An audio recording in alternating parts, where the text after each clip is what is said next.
Haim Saban knew that it was only a matter of time before he would adapt Super Sentai for an American audience. In the interim, he would continue to compose music with Shuki Levy on various cartoons and shows. Meanwhile, in Japan, Super Sentai would continue to grow and change.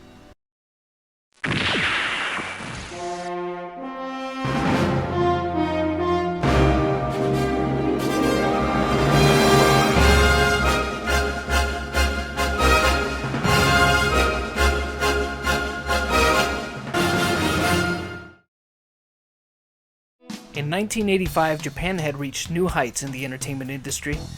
With the founding of things like Studio Ghibli, the creation of New Type magazine, and the release of Super Mario Bros., the landscape for anime, manga, and video games had become more solidified. Tokusatsu was no different. But whether by design or not, Super Sentai shows of the 1980s would at times take on somewhat of a darker tone.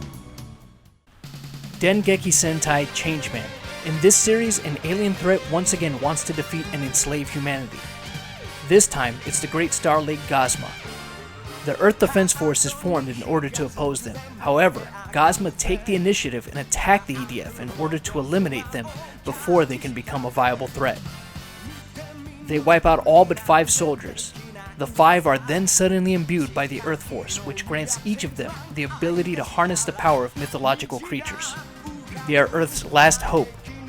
BUTZKRIEG Squadron, Changeman. Originally, Changeman was going to be a space exploration themed Sentai called CHOUSHINSEI Cosmoman. Another name that was considered for the series, though, was Chikyu Sentai, which would later be used in 5-Man. The military theme in Changeman, however, still had some of those remnants of space exploration in it. Changeman would also be the second longest running series after Go Ranger at 55 episodes. Changeman also had 2 theatrical movies that were not TV episode adaptations, which was common for them to do in Japan. This series would also be notable as the Super Sentai debut of SHIRO IZUMI, who would later portray Borai in Kuryu Sentai Zyuranger. In Changeman, we would also see the debut of a White Ranger, and the first time that we would get the combination of pink and white on the same team. This would also mark the first time that Hironobu Kageyama, the man that would go on to be known as Mr. Dragon Ball Z, would sing an opening theme song for a Super Sentai series.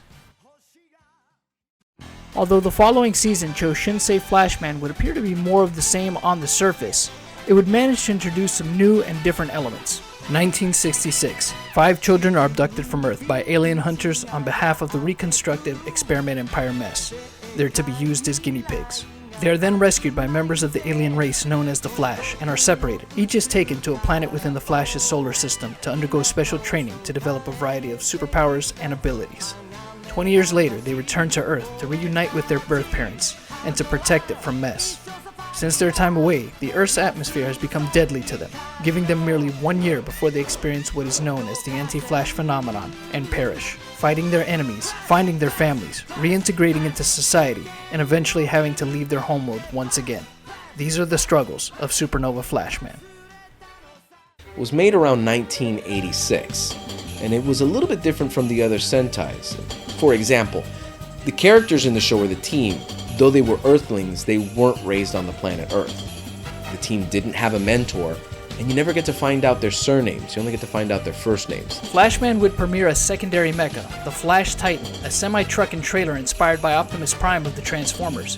The truck would separate from the trailer and transform into the robo Titan Boy, and then combine with it to become the Titan, thus giving us the first boy robo and an upgrade to make a more powerful mecha. 1987 would be a standout year for Toei's tokusatsu programming. The darker setting of previous Super Sentai shows would continue in Hikari Sentai Maskman, and would be reflected throughout the rest of Toei's lineup for that year, especially in shows like Chojinki Metalder and Kamen Rider Black.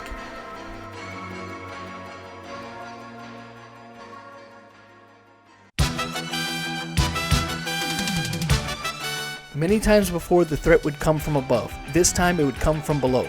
The Royal Underground Empire Tube no longer wishes to remain underground, but instead eradicate the surface dwellers, and change the planet's atmosphere into one that will sustain them above ground.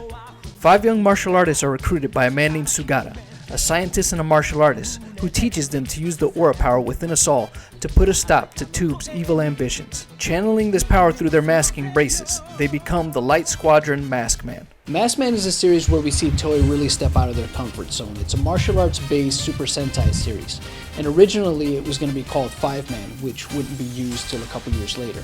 But the theme of 5 remains in Maskman. We see it with each individual ranger for the first time ever in Sentai history getting their own vehicle to form their giant mecha, Great 5. We also see the prototype for the 6th Ranger in X1 Mask. X1 Mask's actual helmet design was one that was made to pay homage to Battle Fever J, and originally the team was actually going to have their helmets in the same design, but it was just kept for X1 Mask. We also see the return of the skirts for the female rangers, which had been absent. With martial arts and mysticism being the primary theme behind the show, it laid a foundation for future shows to build off, and proved that Super Sentai didn't have to solely rely on just a science fiction based template. The following year would look to catch the viewer's attention right from the opening.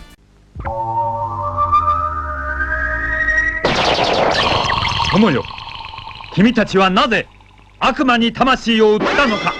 The haunting opening phrase of this series, CHOUSHINSEI, Liveman. 8 students that attend a prestigious science academy are divided when 3 of them decide that instead of using their genius for good, they will use it for evil. They murder 2 of their classmates in front of their remaining 3 friends and then denounce their ties to the science academy as they board a spaceship. They embark for the space station of the great Professor Bias, the leader of the arm-brain army Volt, who they've now pledged their allegiance to. In order to reach their full potential, they are willing to do Bias's evil bidding. Knowing that they will eventually have to face their former comrades again, the remaining 3 friends work to modify their space exploration suits into something more appropriate to oppose the impending threat of Volt. They face Bias's evil forces as Super B Squadron Liveman. CHOUSHINSEI Liveman was a very innovative series for its time.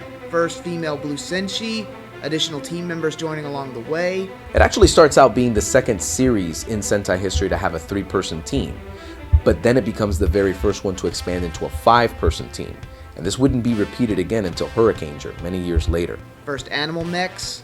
And to have a mecha that actually looks like the animal that it's themed after, and that would be Land Lion. 2 mechs becoming one super robot. It's actually also the very first series to have a black and a green ranger on the core team. That hadn't happened previously. It's a veritable 80s time capsule. The moonwalking robot sidekick, compact discs, fast food, the works. This was part of the 10th anniversary series, along with Turbo Ranger. This, of course, was before the retroactive inclusion of Go Ranger and Jacka. I think what makes Liveman so endearing is that the heroes are forced to fight their former friends and classmates, who are swayed by the evil Volt to fulfill their desires, hence, as it says in the opening, selling their souls to the devil. And Liveman was actually the very last Sentai series of the Showa era. The Showa era was ending, and the Heisei era was beginning. The 1990s were quickly approaching and ready to show what they had to offer to Super Sentai.